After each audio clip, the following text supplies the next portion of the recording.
Hello, welcome to Human Rights Talks, Miggs's human rights centered podcast. Today, I'm very happy to welcome Kareem Shaheen. You are a freelancer, a journalist, but also a former Guardian correspondent for the Middle East and Turkey. Thank you so much for joining us today. Thank you for having me. It's a pleasure. So we want to talk about different subjects today, but perhaps we want to start with what is happening in Beirut. And I know you've I think lived there. From the media and then from the people on the ground, we've clearly learned that corruption was flagrant in Beirut. Could you tell us a little bit more about the level of corruption and how ingrained it was in all levels of government and perhaps society? That's right. So I spent about 3 years in Beirut, working there for local news and for the Guardian, and yeah, you're right. I mean, Lebanon's political system is corrupt to the core. Lebanon's system is based on a political framework that was developed, in order to end the Lebanese civil war back in the early 90s, and the idea was to divide seats in parliament and in the government among the sects and all the different religions that that Lebanon has. I believe it's 17 or 18 different official sects. And so, you have prime minister is always a Sunni Muslim, the president is always a Maronite Christian, and the speaker of parliament is always a Shiite Muslim. This has obviously, led to a system by which former warlords who had taken part in the conflict, became the politicians of today and the elites of today, and they built vast patronage networks, through which they use their influence, to promote their people who are allied to them, people who are loyal to them, and through which they use to divide the wealth of the country among their individual patrons, and because everybody benefits from the system, most of the people at the top or the political elite class has no interest in reforming it or changing it. So the last few years, Lebanon, I can't remember the last time it had an official budget passed by by its government. There's constant wrangling over influence over various important sectors in the economy, like energy and electricity and so on, that are profitable to the patrons and to their networks. You always know that there are various areas in the economy that are under the influence of various political parties or political leaders, and all of them are grooming their own individual family members or sons to take over after them, and this obviously led to a broadly corrupt economic system and financial system, which essentially relied on a Ponzi scheme to that pegged the Lebanese currency to the dollar, and resulted in a system whereby Lebanon offered very high interest rates to foreign depositors in exchange for essentially nothing. Really, that was the economy was really built up on a house of cards, and that system could not last for very long, and eventually led to a currency collapse once the country started running out of dollars, and this was accelerated by the coronavirus pandemic. The country defaulted for the first time. In March, for the first time in its history. It's on track to becoming the first Arab country in history to experience hyperinflation. So all these crises are happening all at the same time. The price of foodstuffs is really rising very fast, and the only people who are inured to it are the political class, while everybody else suffers. And on top of it came the explosion that happened last week, and where literally the entire city was put at risk of being completely destroyed by the sheer neglect and negligence of this political class. Yeah, I personally have a friend over there who almost died in the attack as well. So it's personal too. And for me, it seems that in a way it was the last straw for Lebanese people, but I usually see them as very hopeful. But I feel like that hope is perhaps gone. It's just they don't know, even though they're on the street and protesting and the government has resigned. Do you see any hope among your friends in Lebanon? that something is going to change truly? I don't, unfortunately. I mean, there was great hope in October, when there was an uprising there that targeted the political class and that led to the resignation of the government. Unfortunately, the resignation of political governments from authority in Lebanon very often doesn't really lead to structural reforms. It's simply a sort of opening the steam valve a little bit to let out some of the pressure, and it doesn't really lead to structural changes. And that's what I see happening right now. In fact, instead of hope, there's great anger, certainly, but a lot more people are leaving. A lot more people are talking about, okay, I think it's time we give up and we leave this place because nothing's ever going to change. I know a lot of expat friends who decided that the risk of being there was really not worth it for them or for their children. When you're going about your day and all of a sudden your house and life is basically shattered because of nothing that that is your fault. And I think this is mixed in with the fear that the situation is so awful that nobody really knows how much worse it can get, and nobody wants to risk that either.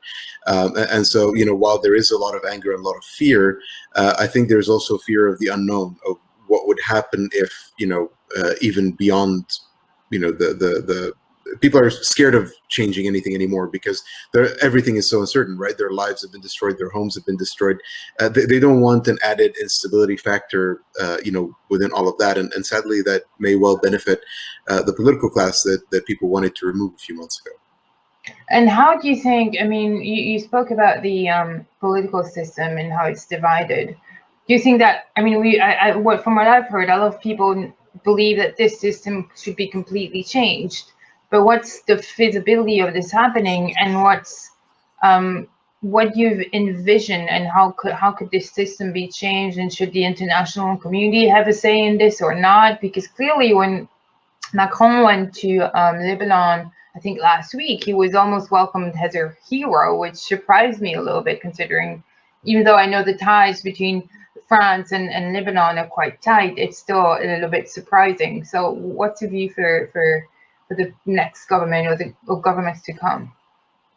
Yeah, I mean, I think, like you said, it needs to be a truly structural change. There hasn't been really a government in Lebanon in recent years that wasn't beholden to foreign powers and to the patronage interests of their individual, the individual parties that hold influence in parliament. And so, you'd want to begin by, having a completely technocratic government that isn't, beholden to any particular political party, which is close to impossible to accomplish in a place like Lebanon. You need to have something like an international investigation that actually delves into the real causes of the explosion. Sadly, Lebanon doesn't have a lot of great experience with that. I mean, the tribunal that, by coincidence, the tribunal that was investigating the political assassinations that happened in Lebanon in 2005 to 2008 that were widely blamed on the Syrian government, which was occupying Lebanon at the time. They were supposed to come up with their verdict, in the assassination of the former Prime Minister Rafiq Hariri, the father of Saad Hariri, who's the current, was the former Prime Minister in Lebanon as well. They were supposed to come up with their verdict last week, and they delayed it to this week, because of obviously the explosion and the fact that the Lebanese were dealing with its aftermath. But it took 15 years for that trial to completely pan out, and it's happening. The accused are members of Hezbollah. They are being tried in absentia because the party obviously refused to turn them over to an international investigation that they've said is influenced by the U.S. and Israel and so forth. And so there's a real problem of credibility there when it comes to having an international investigation that can actually uncover all of this. What we can know for sure is that if there isn't an impartial international investigation, that the the crime will probably end up being blamed on, lower level bureaucrats as opposed to, the politicians and senior level people who allowed something like this to happen. It's been revealed that the president knew that it had happened, or that the explosive material was there, and posed a risk to the population, and yet took no action. I don't think anybody's going to be held to account from the political elites unless there is a major international investigation into all this. And I think the last part of this is, with Macron, I think it's evident just how sick the Lebanese are of the political system, and one of the major calls that were in the aftermath of the explosion was that they really wanted any aid or any assistance that comes to Lebanon, to go through, to go directly to the people, and to go through them instead of, through their politicians. And Macron was the only leader to go to Lebanon and to actually go to the place where most of the damage had happened. I mean, I lived in that neighborhood, when I was there, Jamaiza and Mar Mikhail, and it's primarily a Christian neighborhood, and so you would think that the president and who is a Christian himself, would have the courage to go there, but they didn't, and Macron going there, tapped into this feeling that they'd been failed by all of their political leaders, and so it's not surprising at all that they would harken back even to an era of colonial occupation. Just because the situation is so terrible and awful right now that when you're drowning, you don't look who's lending out a hand, right? And what's the likelihood of a international investigation? You think can enough pressure be put on Lebanon, on the government or whatever remains of a government to have an international investigation? I think that's going to be very, very difficult to do. I mean, given who holds the levers of power in the country right now. I mean, when you think of like the major powers that are involved in Lebanon, you've got usually Saudi Arabia and Iran, and in terms of international powers, you usually have the U.S. and France, as a former colonial occupier, but in recent years, Saudi Arabia has sort of, taken its hand out. They've decided that, they won't be giving any assistance to the Lebanese state, as a consequence of the fact that Hezbollah is the most powerful party in the country, and they hold the most influence, and so the Saudis didn't see any reason to continue contributing money to it. So in order to allow for an international investigation, all these various powers that are vying for influence in Lebanon need to agree on something like this. One way that this could be, accomplished is through, for example, imposing it as a requirement of an aid package, from any of these international powers. But the IMF, for example, has been in talks for I think a 10 or $11 billion bailout package for the Lebanese government, and the Lebanese government has failed to agree to any of the even symbolic reforms that the IMF needs in order to unlock some of these aid packages, because it would affect the patronage networks and the influence that and the control that they wield over the economy. And so any potential suggestion for an international investigation is likely to come up against all of these hurdles of entrenched interests and foreign influence and so forth, that even though the people have been demanding it for so long, I don't think it's going to really happen. Yeah. Well, I just wanted also to talk about Syria, because I know you've talked a lot about Syria, not only ISIS, but who is involved now over there. Clearly, I think the international or Western governments have given up on Syria. We don't hear that much about it anymore. But Russia is very much involved, and Turkey as well. What's the situation now like in terms of foreign powers that are involved and Bashar al-Assad's future, considering the economic situation is absolutely terrible? And I know there are also internal tensions among the Bashar clan or the people around him.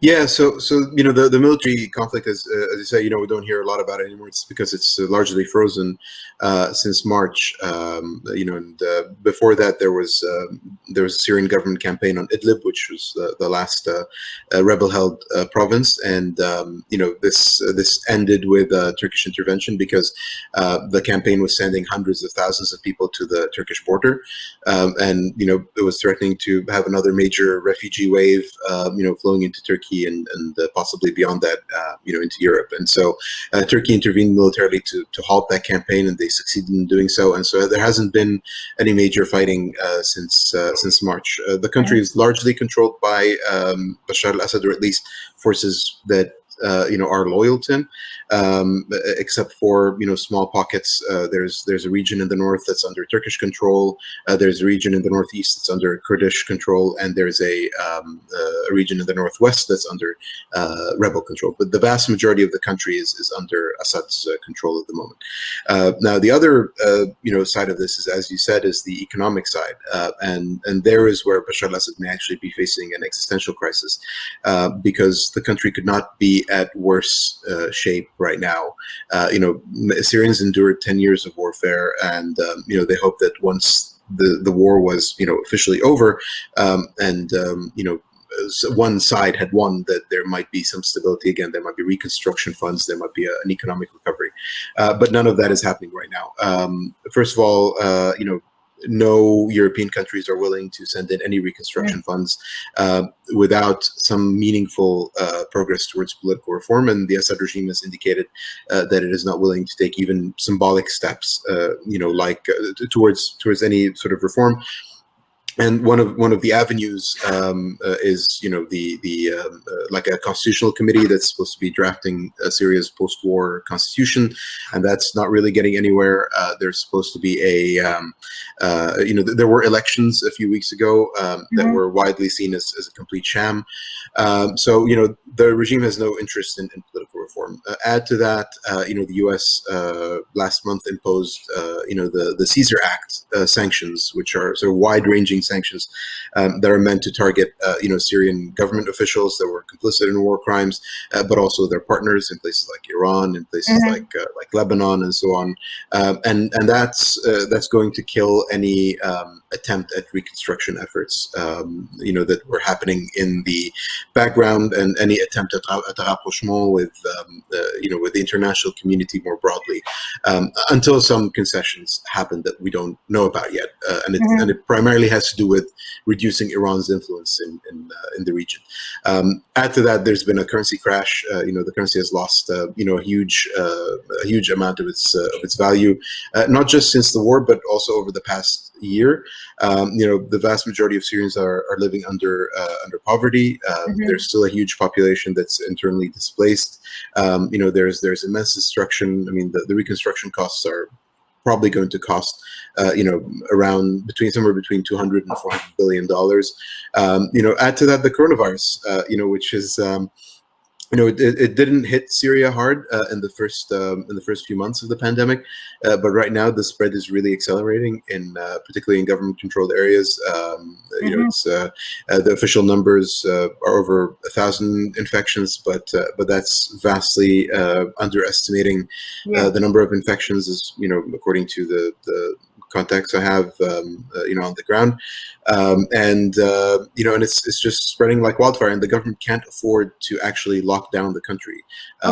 When the pandemic started, they said they imposed a partial curfew, because the country was simply too poor to afford a full lockdown, and right now with the rapid spread of the virus, they're just not taking any measures whatsoever, other than individually locking down certain neighborhoods or areas whenever they hear about cases there. But they're not really taking any measures to prevent its spread. And weddings are happening, gatherings are happening, football matches are happening. So that's going to be something to certainly pay attention to over the next few months. And after 10 years of war in some regions, the infrastructure must be absolutely terrible. And when you think about the level of infrastructure and social or physical distancing that we need during the pandemic, it's just possibly not possible in a lot of places in Syria. That's right. I mean, and when you think about, for example, the opposition-controlled areas that are also having cases of the coronavirus, and in particular among medical personnel over there, it's simply impossible, for a refugee camp that has, or a series of refugee camps that have, over 1 million people who have been displaced so many times. You don't have running water there, to be able to wash your hands regularly. You don't have the luxury of social distancing because these camps are overcrowded, and you usually have multiple families even living in the same tent or part of the settlement. It's really difficult to do that, and in the government controlled areas, you're right. Like there are so few services, particularly during the summer months.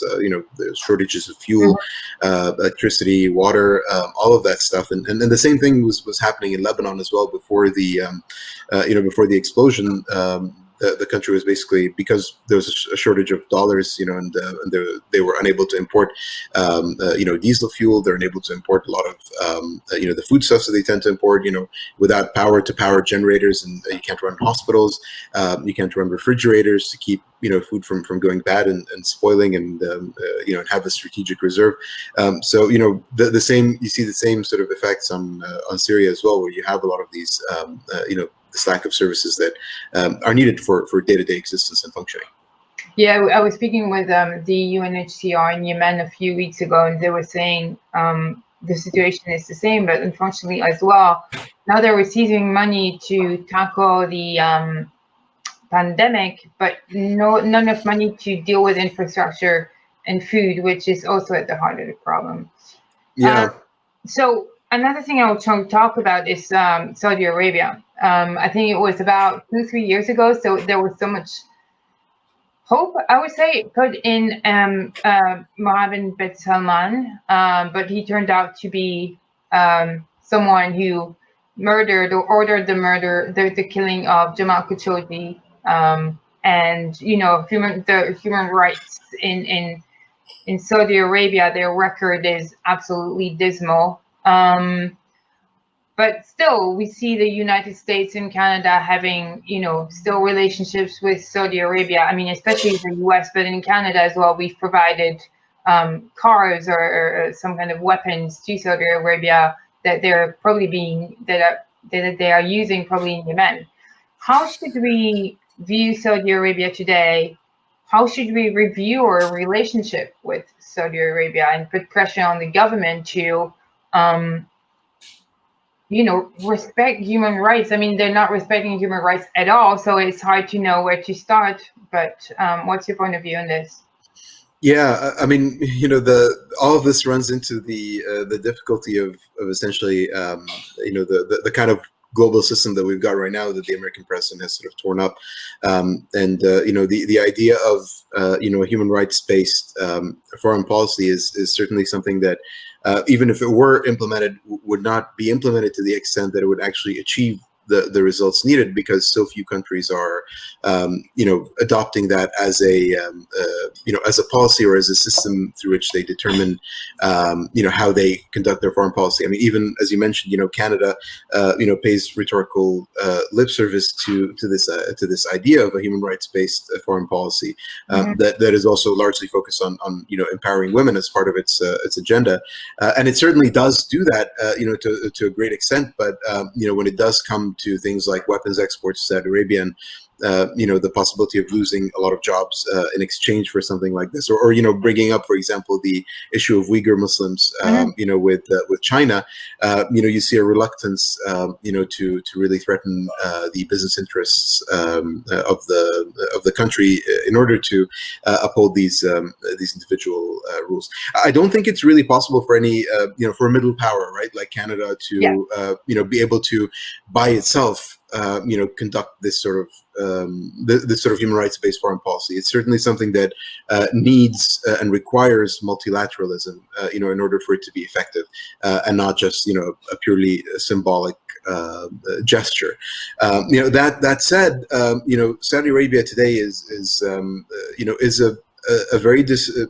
a part of the region that is now actively aggressive and actively causing destabilization, as in places like Yemen, and as in previous sort of rash decisions that the Crown Prince took, including, the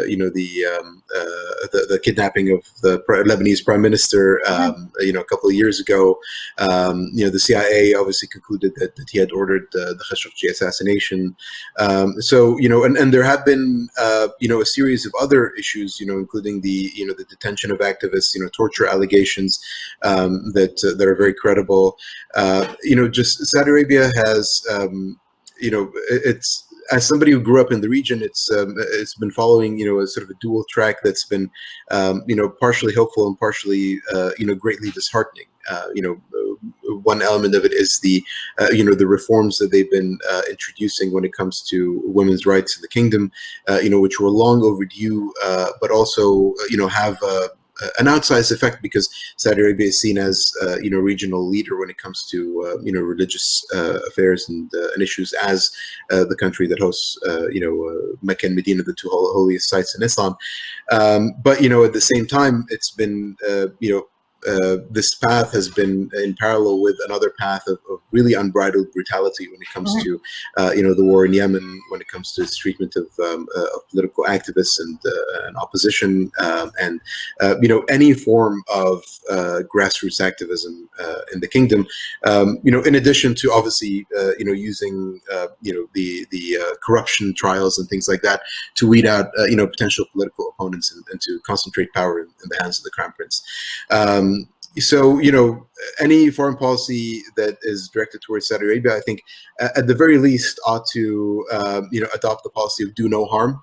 Yeah, I mean, we lack the ability to have a multilateral response to human rights, to grave human rights issues, across the world, not just in Saudi Arabia. So whether it's Russia's involvement in Syria, whether it's the Rohingya Muslim crisis, the Uyghurs, all of these major human rights concerns and issues across the world, they don't benefit from a multilateral approach that was present in the past. Press freedom, women's rights, even those bread and butter basic things that we all agree on, are not being pushed as values that need to be entrenched within the international system. So absent that, I think the least we can do is, avoid doing additional harm, through things like weapons exports to Saudi Arabia, and by continuing to speak out about, these human rights issues, even if, not many measures are being taken, because, these issues cannot be normalized. We need to continuously bring them up so that, once you lose, if you don't use that sort of freedom, then you're going to lose it. And so, in order to avoid the repression of the press becoming normal, in order to avoid widespread human rights abuses and atrocities becoming normal, we need to constantly fight against them, to constantly raise them, to bring them up in every international forum, at least until we figure out what's going to happen after the U.S. elections. Yeah, one final question, perhaps. Last year, you wrote a very good article. I think your son was just born at the time, and you were speaking about, I think, now being in Canada and looking at the Middle East over the past 10 years. You mentioned Iraq and Syria and Saudi Arabia, and perhaps a lot of religious extremism. And it seemed that you had lost a little bit of hope in what was happening over there because of all these tensions and conflicts. After Lebanon and what happened over there, where do you think the Middle East is going over the next few years? I mean, obviously we're talking about different countries and regions, but do you see it changing or stagnating? Yeah, I mean, December feels like a decade ago, doesn't it? I mean, I wrote in that piece that despite everything that was happening, I still had some hope that that there would be a measure of reform, right? That even within the great evil that was happening, that there would be a little ray of light, in things like the reforms that were happening, in Saudi Arabia on the social level. I had hoped that that maybe some of that would start a conversation about the role that religion plays in our lives, about how we can adapt our value systems and belief systems into this modern world. And because Saudi Arabia has such an outsized influence, in that it, helped spread, the very strict puritanical Wahhabist interpretation of Islam, and its spiritual and cultural role, within the Muslim community, because of the presence of Mecca and Medina in there. That this might have a knockoff effect, that it would lead to more conversations about, how we can reform ourselves, in the current political context and in the current moment. Unfortunately, since then, I mean, things like the Lebanon crisis. It's funny, I wrote about it a little bit yesterday, to let off some steam. But one of the things that I really thought about a lot when we were moving to Canada and when we were trying to decide whether to move to Canada was the issue of the worth of a human life. In covering Syria and Turkey and Lebanon for years, before moving here, I had, seen so many atrocities and crimes go unpunished. Whether we're talking about chemical attacks, suicide bombings, hospital bombardments, and every other crime that happened in the region over the past few years, nobody was held to account for it. And I really think this absence of justice is something that that sort of contorts the world order somehow. Maybe a meta observation, but believe that that the moral arc, that there is a moral arc to the universe, right? And when you have this amount of injustice, it really bends it out of shape. And that was part of the reason why we ultimately decided to leave, was because I had seen so many crimes that had gone without justice, and I felt that my life and the lives of lots of my compatriots were honestly worthless, because it could go away in an instant and nobody would pay for it. And that's what the Lebanon explosion really demonstrated again for me. And not only was this a country that had been devastated for years and decades by its ruling political class, but they literally leveled, a huge part of the city, well, the entire city, and it wasn't even because they meant to do it. It was, out of sheer negligence, even though the word negligence doesn't come close to describing it. But it was pure just lack of anything, and the way things are moving right now is that none of them again will be held accountable for a crime this grave, and so I wish I could say I was more hopeful. I wish I could say that things like like we could maybe see the upside of the pandemic, and that it brings communities closer together, and that it helps people maybe realize how fragile life is and how important family is, and how they should care for one another. But I think instead, what the Lebanon explosion highlighted was this deficit of justice, and I, until that is fixed, I can't say I have a lot of hope for the region. Okay. Sorry to end on that depressing note. Thank you so much for joining us today. Good luck, and I hope your friends in Lebanon are okay, and as well as in wherever. I know you've traveled so much over the Middle East that you must have friends all over. So I hope everyone is doing fine, and keep safe. Thank you so much. Thank you, Marie.